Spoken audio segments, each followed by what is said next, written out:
Woo! What's up, Patreons? This is part three, the Chicago Bulls fake dynasty. Yes, this is 3 of 6. Let's get into it. Now, after the Bulls win their first two championships, they're back-to-back world champions. They're not really the favorites going into the third season. Other teams that was getting stronger, people are now favoring them as the new team to look out for. Now, after Jordan has just beaten the Portland Trailblazers, it's like what's out there for Michael now? It's only one championship every year, and it was like, well, can the Bulls win it again? And it's like, well, nobody wins three anymore. So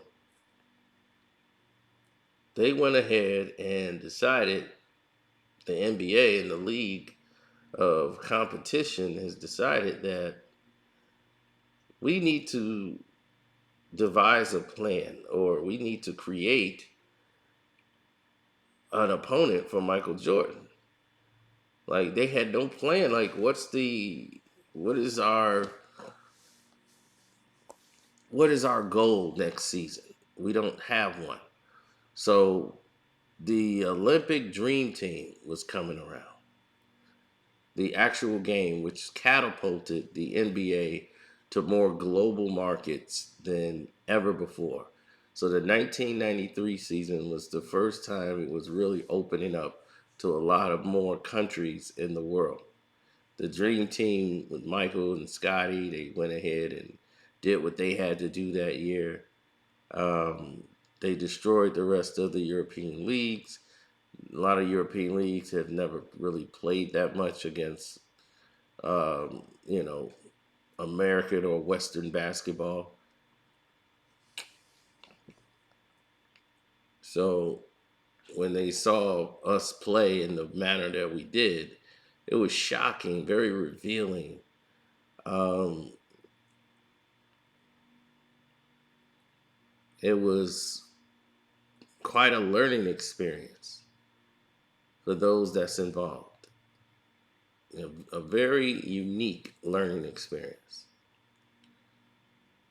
And the Europeans from that day on decided we have to learn to get better and adjust to how the game is played in the United States, and seeing how hard it is for our European counterparts that come to the league. It was only maybe about 3 European players in the league at that time, maybe 4. So they get the goal in the summer. Now they have to do a turnaround and come back and play the third season, going for a third championship after just winning the gold. Michael Jordan is exhausted. He had a short summer turnaround, come back. It's all this media hoopla. He's exhausted, completely exhausted. He's got his Gatorade, Be Like Mike, it's everywhere. He's got all of these campaigns to Jordan's. People are pulling him in all of these different directions. But now, Scottie Pippen and Michael Jordan are completely drained. So starting the new season, oh, well, this is going to be a cakewalk, right? Not what you believe. The cakewalk of what people thought was going to be a cakewalk was actually a nightmare.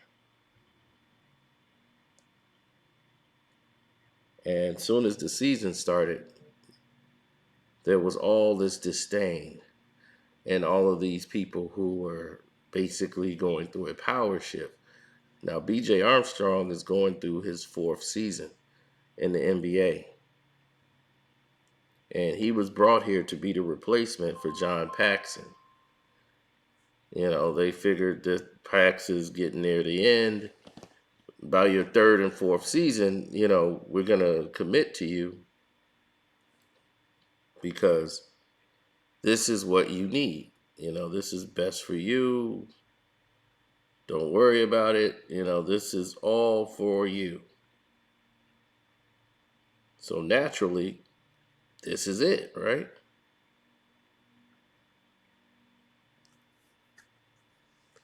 BJ Armstrong is only getting 540,000 this season. So he's not happy. Paxton is getting 1.2 million. Scottie Pippen is getting 3.4 million, which is second on the team. Jordan's getting his 4 million. Cartwright's getting 2. Horace is getting about 2 million. Oh, everybody's blowing me up. I guess it's gonna keep rolling. Thank you. Jesus Christ. Stacey King 1.4. You know, it was getting to the point where there were a lot of people on the team. Jesus Christ. Is everybody done? What is so important?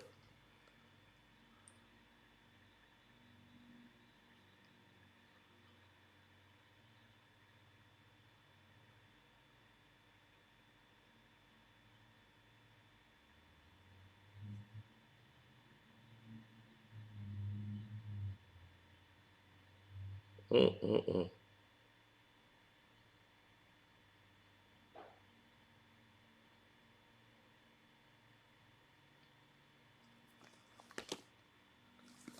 Well, anyhow,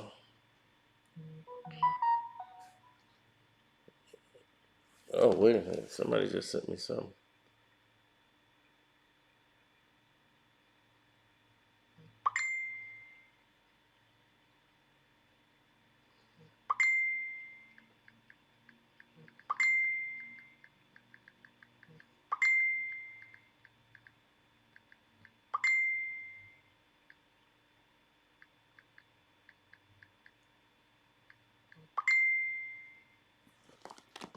Mm-mm-mm. Jesus, I'm sorry about this. I'm extremely sorry about all this. Everybody and their mama want to talk to me right now at the same time. So now you know what my life is like. Bells and whistles. All bells and whistles.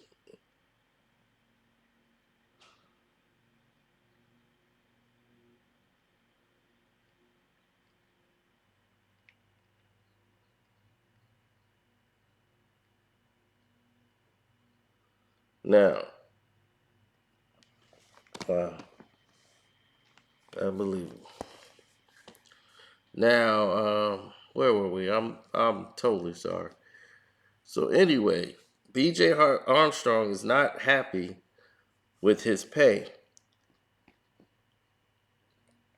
So BJ is, getting to the point where they have to make a decision on him. I thought I just turned all alerts off.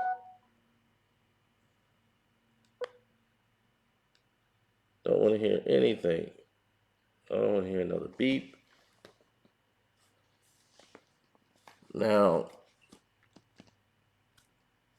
BJ's going in with an attitude because he's in a negotiation and they're having all of these discussions take place. And they're sitting there actually going over like the direction of the team. And John Paxson is, the guy that they want to keep, Pax. But BJ they want to keep as the backup. Craig Hodges had 400,000 still promised to him, but because of what happened at the White House, where he goes there in this Muslim outfit and gives a letter to the president of the United States, George Bush, about helping black people and handing a letter to the president about helping the community and all of these things. This was counterproductive as he and Michael Jordan didn't vibe and get along because he kept trying to pull Michael Jordan to do things in the community where the black folks were. And Jordan's like, I can't be seen walking in there right now in the 90s. 90s, Jordan, no. That couldn't happen. It'd be a madhouse, and all the attention would be on Michael Jordan showing up rather than the event. And this is what Jordan was saying. That's the reason why he couldn't go. He don't mind supporting the event, but through donations, but he can't publicly just go.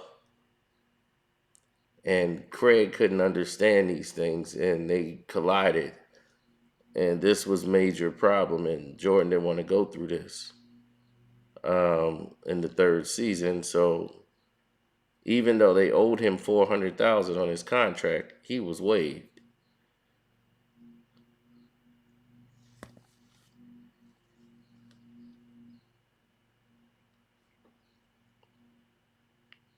Now, going into the season, I told you they were struggling.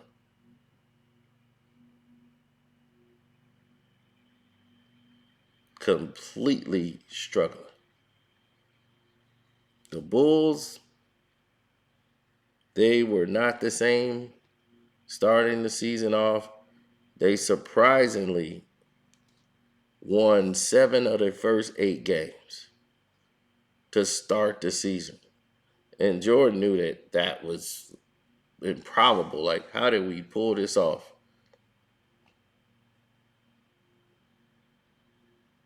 Early in the season, they won an overtime game against the Pistons when Michael Jordan hit a three that won them the game.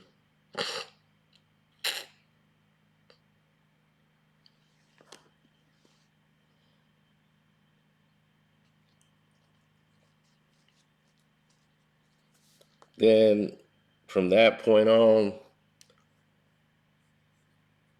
they lost to the Atlanta Hawks that season. They lost to the Lakers in overtime.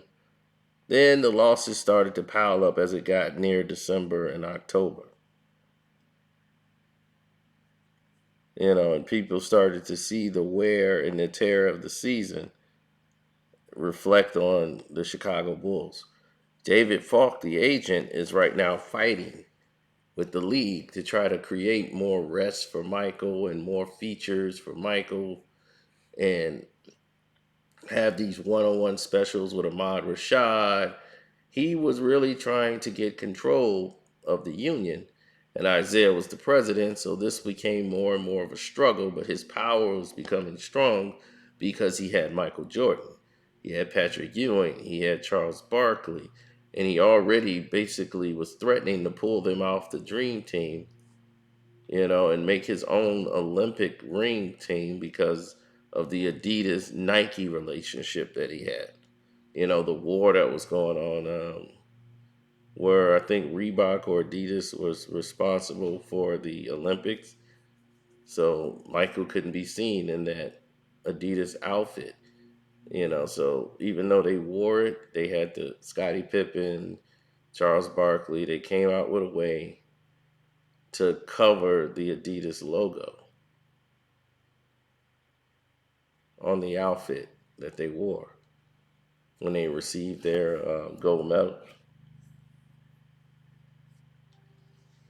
It was it was a mess, but going through this process, they were getting beat again by the West. They had lost 4 out of 5 games starting January off. Well, towards the end of January. They lost to the Charlotte Hornets. They lost to the San Antonio Spurs. They lost to the Houston Rockets and the Denver Nuggets. And during that span, everyone said the Bulls' run is over.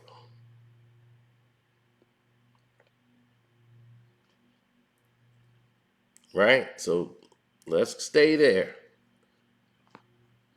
But what major happened in the NBA that season? Charles Barkley, who was the star of the whole Dream Team, because he was the only one really talking with a personality with the media. He was funny. He was the guy that they loved to chat with and everything else. Charles was colorful.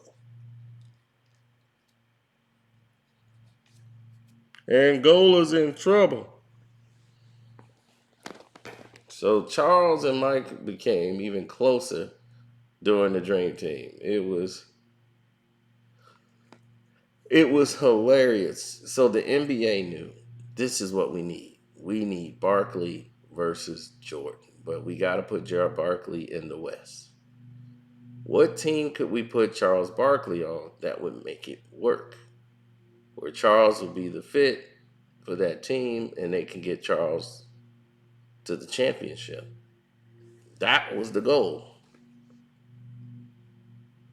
Now, initially, Charles Barkley was going to go to the Seattle Supersonics. But they really didn't have a team in place yet that was going to really go anywhere. They had a young Sean Kemp who just started to come into his own. And then you had Charles Barkley to that mix. That wasn't going to work out. And they would lose a lot of their nucleus for the deal. Philly wanted to get rid of Barkley. Barkley purposely was trying to get himself traded off of Philly. He was ready to go. Now, because of this, it was a lot of dissension in the ranks. A lot of dissension. And because of it, the Phoenix Suns became the team of destiny. They had a young coach in Paul Westphal who was great with the relationship with the players.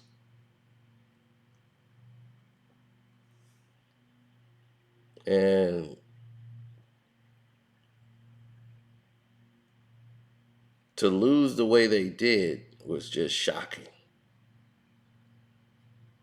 They were completely fractured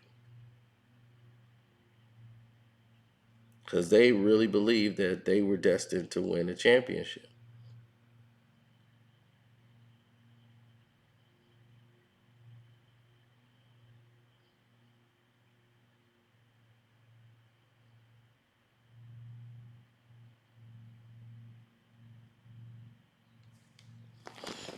Now, Danny Ainge had came over. That was his first year in Phoenix.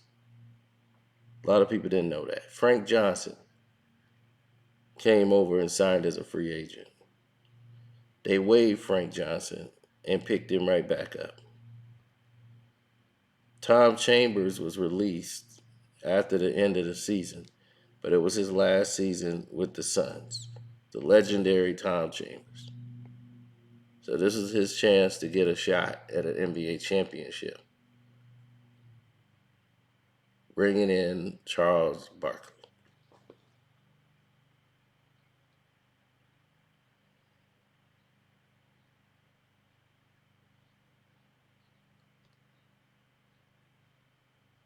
Now, when you start to look at the actual roster, you start to look at what was happening with the team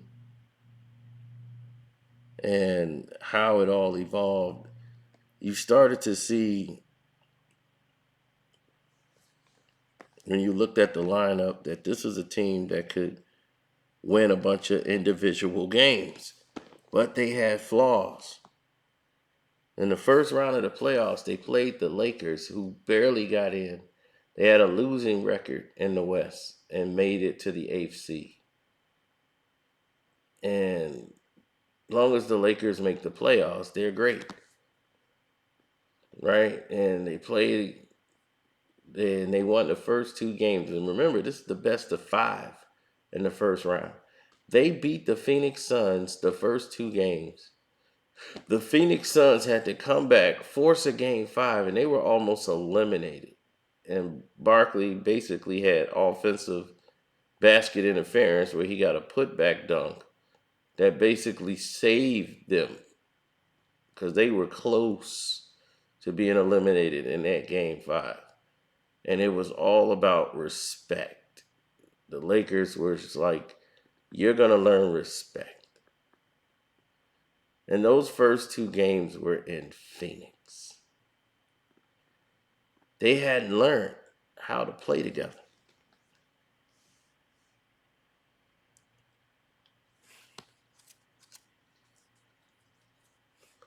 Cedric Sabalas breaks his foot. I mean, breaks his arm or something like that. He broke a leg or arm or something, and that really derailed him. He was their athletic Scottie Pippen, slasher, player, defender, and he was a small forward who could create. Of course, he was a black hole. When he touched the ball, there wasn't no passing going on with him. He was shooting. So Kevin Johnson had matured into a true point guard from Cal. This is his sixth season. He's in the prime of his career. This is it.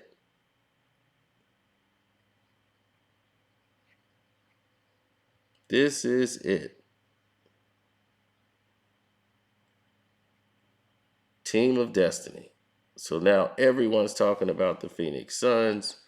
The Suns are going to win the NBA championship. Jordan played the Suns and annihilated them. They couldn't stop Michael Jordan. I watched that game. He hit every fadeaway. He hit every shot known to man. This was the first season, really, where Michael Jordan has really started to perfect the fadeaway jump shot. This is when the Jordan fadeaway was coming into play. Before that fadeaway jump shot of his that he used to shoot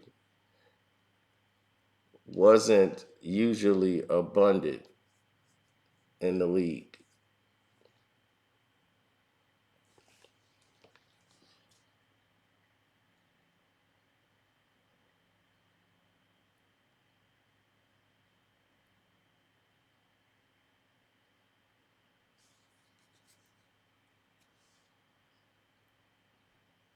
Like, he really unveiled it in that game.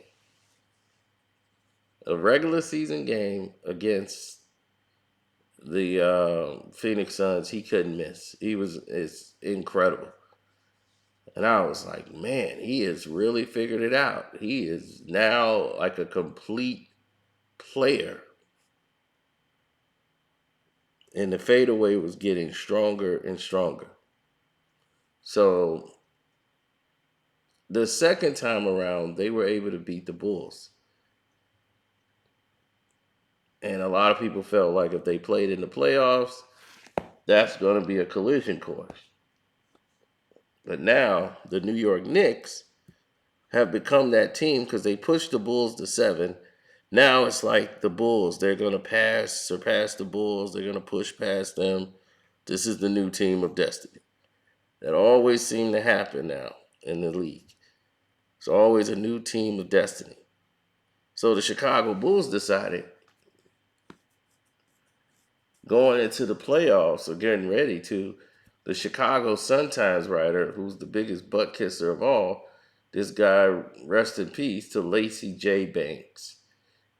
The rest of you guys around the world probably don't know this guy. And even some of you guys who are probably too young to understand don't know this guy. Right? Lacey J. Banks is you talk about LeBron and Bryant Warthog, this was worse to me because back then all you had was the newspaper. To get the journalists, you had to read the paper. And Lacey J. Banks would always have this Michael Jordan puff piece. And because Jordan loved what Lacey would write, he would lay into it. Like, he would eat it up. And he was the Michael Jordan puff piece guy, and he knew how to get him to react to everything. And Michael loved the headlines. The new Chicago newspaper knew how to motivate Michael Jordan. And Jordan was like, y'all keep it up. Because I need that push. So they create this Jordan stopper thing. Nobody ever called themselves a Jordan stopper. Ever. There was never nobody saying that they're the Jordan stopper. Gerald Wilkins, Dominique's brother, falls into this trap. Now, Dominique and the Atlanta Hawks had dominated or played equal to the Chicago Bulls all that season. Once it got near the end of the season, of the 93 season, you saw a more angry and vocal Michael Jordan than any time in his career. He was vocal, he was angry, he was volatile as far as his behavior. He was extremely vocally commanding. Way more than he's ever been in his career. Was definitely in the 93 season. So while guys are locked in, he brings them all in and said, all right, this is it. We finna get the game going now. Let's get everybody in here because I'm ready to go right now. So when Mike's ready to go, nobody questions it. This is Michael Jordan. what are we talking about? So when you start to see people move in a certain way, like they like moving out of Mike's way, you start to get the gist that, okay, maybe this isn't a good idea. To have people around. Mike ain't ready to deal with people right now. So when they wiped out Atlanta the way they did, they made Atlanta look obsolete when they walked through them in 93. So they got rid of the Atlanta Hawks, and the Hawks is like, we're getting rid of Dominique Wilkins. It's not working out. They weren't going to go through another season with Dominique. And they felt like he was completely selfish in the playoffs. And all they did was focus. And it was probably one of Scottie Pippen's best defensive series. They locked down the guards of the Atlanta Hawks and just destroyed them. Mookie Blaylock, them, they didn't know what happened. Now back to the Jordan stopper. The next round is Dominique's brother, Gerald. Gerald, they was like, well, Gerald, out of all the guards we calculated, you've had the most success against Michael Jordan. And he falls for this trap. Well, I think I play him pretty tough. I think I've done it. They were like, man, you're kind of a Jordan stopper. I wouldn't say I'm a Jordan stopper, but, I think I play him pretty good. And, with my athleticism, he falls for this trap that the media is pushing him in. So now there was like the Knicks got the Jordan stopper, Gerald Wilkins, and now he's the guy, the Cavs. They have added Gerald Wilkins, somebody who can stop Jordan, and put him on his team. He's not had played well when he played against Gerald Wilkins. Michael Jordan went out there and destroyed Gerald Wilkins. That first game was embarrassing. He went after him like as soon as he touched the ball. He was shaking his head. He can't guard me. He can't guard me. It was the worst. Like, I've never seen anything like that. Like, somebody just get annihilated that way to where they were scared. Gerald Wilkins got scared. It was that bad. And they ended up getting swept. The last second, Cleveland was up, went back to the shot. He hit the shot part 2 on them. And they were eliminated.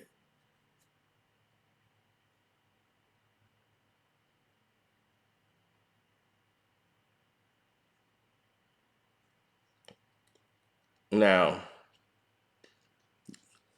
the newspapers went ahead to create a new Jordan stopper. And here's Jordan stopper number 2, stepping up to the challenge.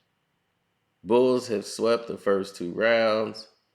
Now they run into the Knicks. And they're like, here's Jordan Stopper number 2, John Starks. So they use this John Starks narrative, right? And then it was like Michael Jordan has got this infection in his toe or whatever. He's got this foot fungus thing going on and all this nonsense where Michael wasn't 100%. And they didn't know if Michael was going to play in the playoffs and all this. It was all this extra drama. He had an IV on his hand while he's shooting in practice. It was nonsense. It's like Jordan is going to play if he had one leg. So Mike plays. His fadeaway was off. Starks was tearing him up. The Knicks was dogging him. The Knicks had the best record in the East. It was their time. The Bulls was ready to fall. And after 2 games being played in Chicago, after the Starks dunk, Starks had outplayed Michael Jordan. And they couldn't believe it. Michael Jordan had gotten old. And it was, the Bulls' run is almost over. But what a run it was. They was preparing for the end of the Chicago Bulls, down 2-0. Oh, it's over. Ain't nothing they could do now. It's done. It's the Knicks' time.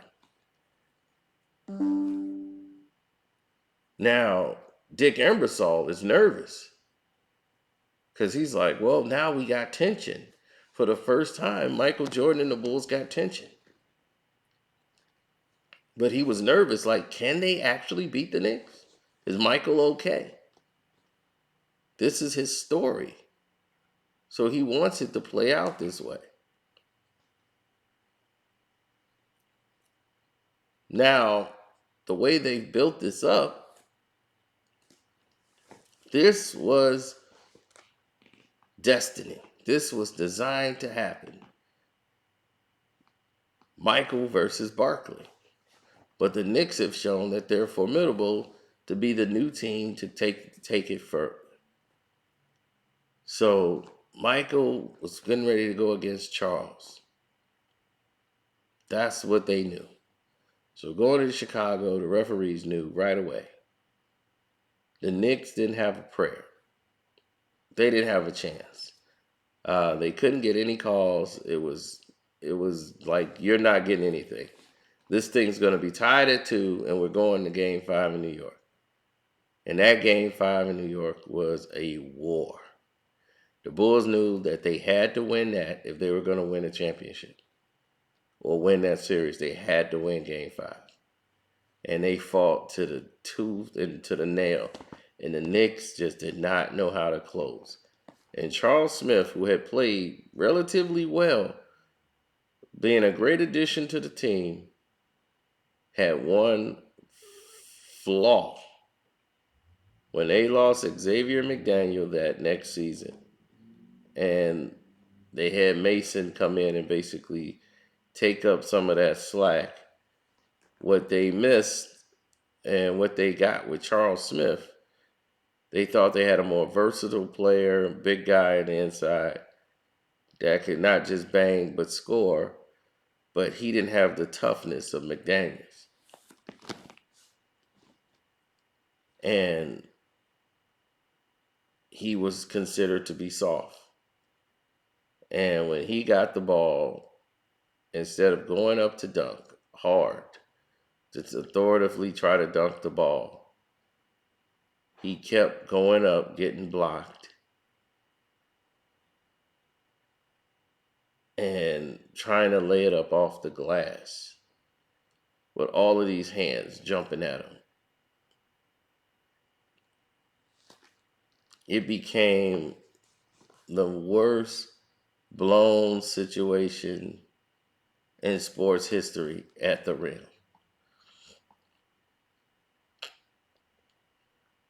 New York ate him alive. The Knicks felt the series is over from that point on. They went into Chicago just defeated already.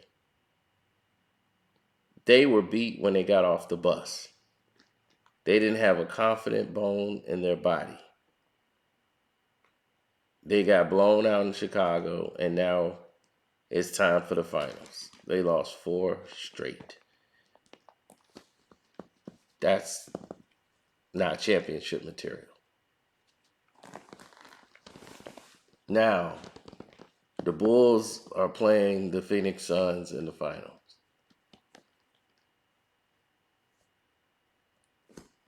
This is it. Team of destiny. The Chicago Bulls were supposed to lose this series. They were going to let this go to 7 games, and the Bulls were supposed to lose the series. This was going to add the drive to keep Michael playing. Michael Jordan had talked about retiring and actually going into baseball before his father passed and during this NBA season. No one took him seriously.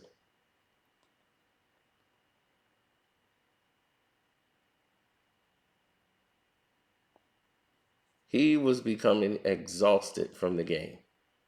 This was the most exhausting season of any season he's been through because he's played basketball consistently from the second championship all the way through to the Dream Team to the third season. And I told you, Michael Jordan's regimen was 7 in the morning. He gets up at 6 in the morning, 7 a.m. at his house, weight training. Scotty, BJ, and others got to show up to his house for weight training. Then at 10 o'clock, they got to be at practice. So for 2 hours, they're weight training. Then they go to practice.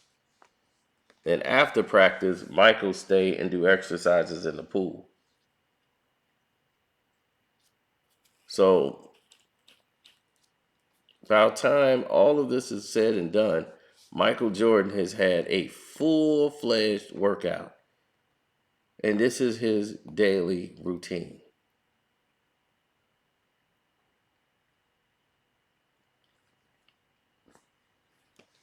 Because he wanted to be essential.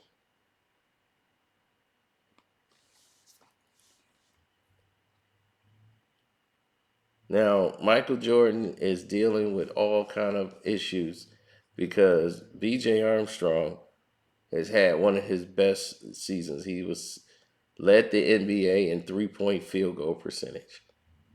And he felt I should be having more minutes than what I'm getting on this floor. And, a lot of people were like, okay, well, we see, this is what you want.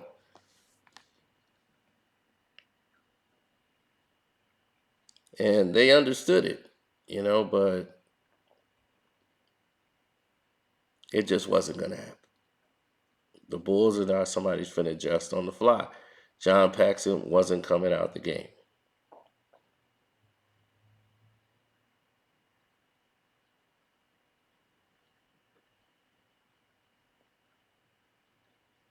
Now,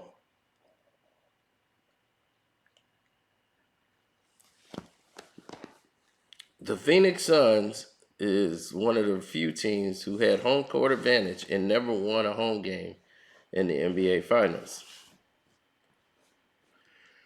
At that time, they lost both games at home, games 1 and 2. The first game, they were not prepared to play.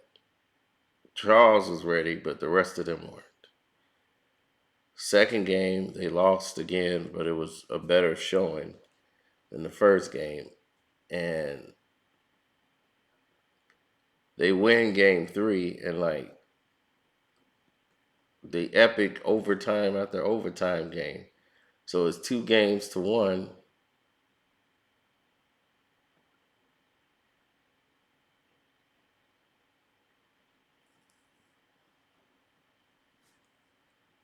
Then it becomes 3 games after Michael Jordan goes off. It becomes 3-1 in the series. And everybody's preparing for a championship celebration. and the Phoenix Suns go out and destroy the Chicago Bulls in Chicago.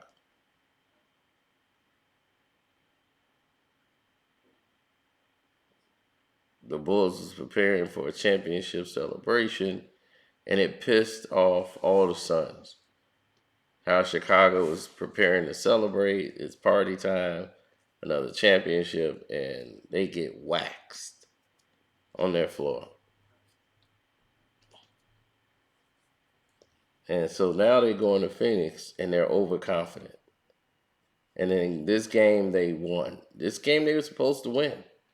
They got the right calls, they got everything they were supposed to get. One person shot an ill-advised shot. A person that shouldn't have been on the team, Frank Johnson. Frank Johnson decided to pull up for a jump shot for whatever the reason may be. And that was the end, beginning of the end. Jordan goes 94 feet, untouched, lays the ball up, and basically cuts it to a 2-point game.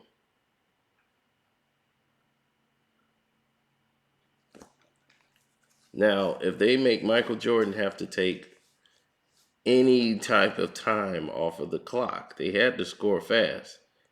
But to give that up in that kind of time frame, where he's basically uncontested and goes coast to coast and get a layup. You didn't take the ball under 40-some seconds. You've crushed yourself. Your team is crushed right now. There's no way to recuperate.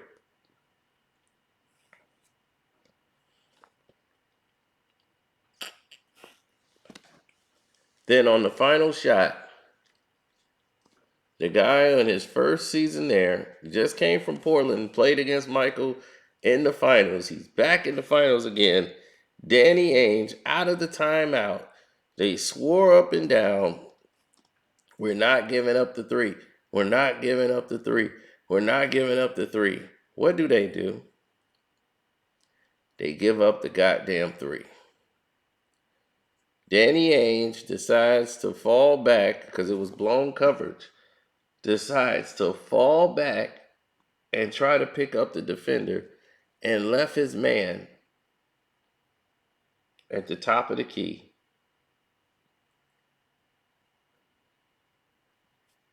Who was John Paxson, the man who BJ wanted benched. They wanted that starting spot. That was the opportunity BJ wanted to shoot that shot. But it went to Paxson.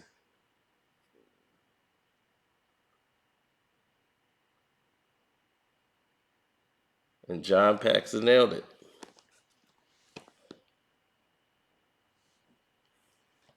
Put the Bulls up 1. They went down the lane. KJ got the ball. They denied Barkley the ball. KJ got the ball. Had a good look at it. Got by his defender. Had a good look at the shot. Horace just got a clean block. And that was the championship.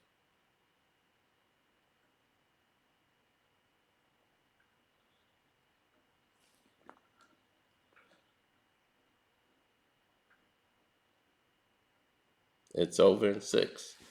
Bulls win. Now,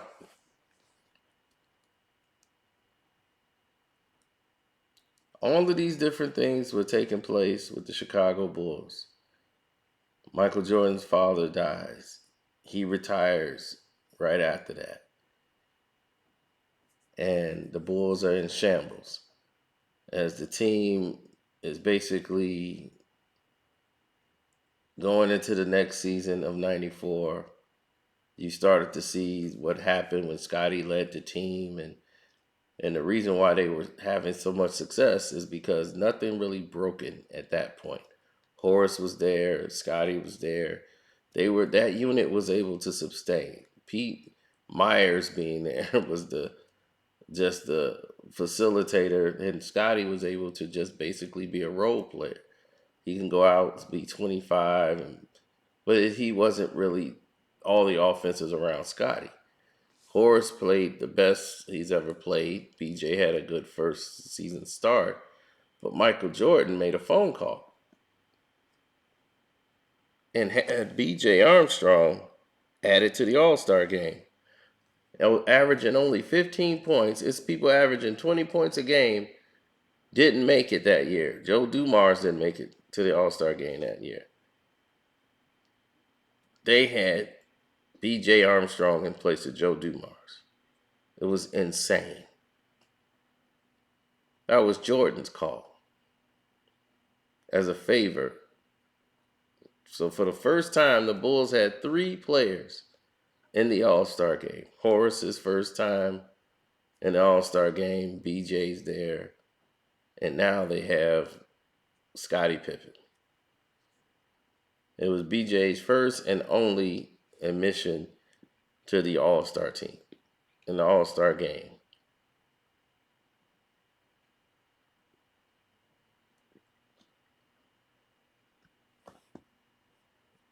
Well,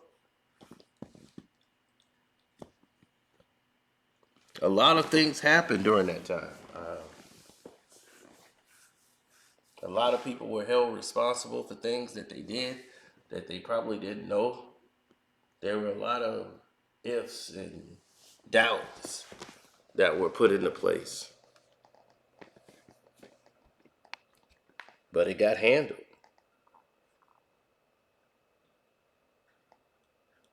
The team sustained, they did their thing, and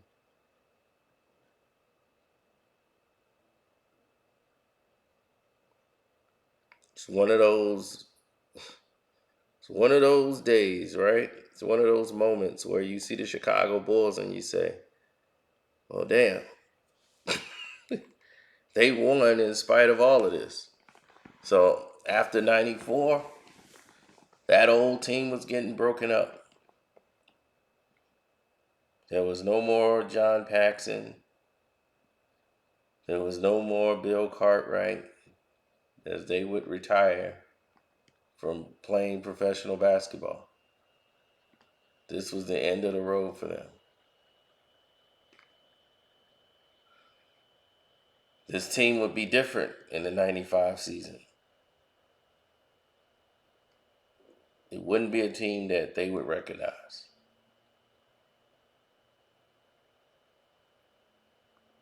And while Jordan's baseball career isn't going the way he would intended, changes are about to come.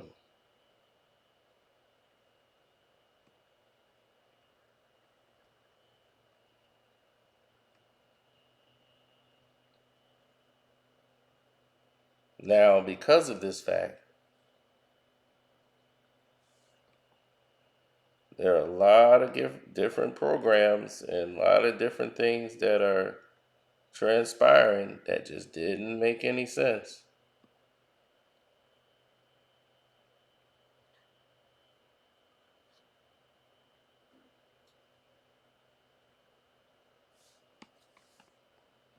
Now, you might go, well, what's that? So, you'll find out on part 4 of 6, as all of this is going to be revealed.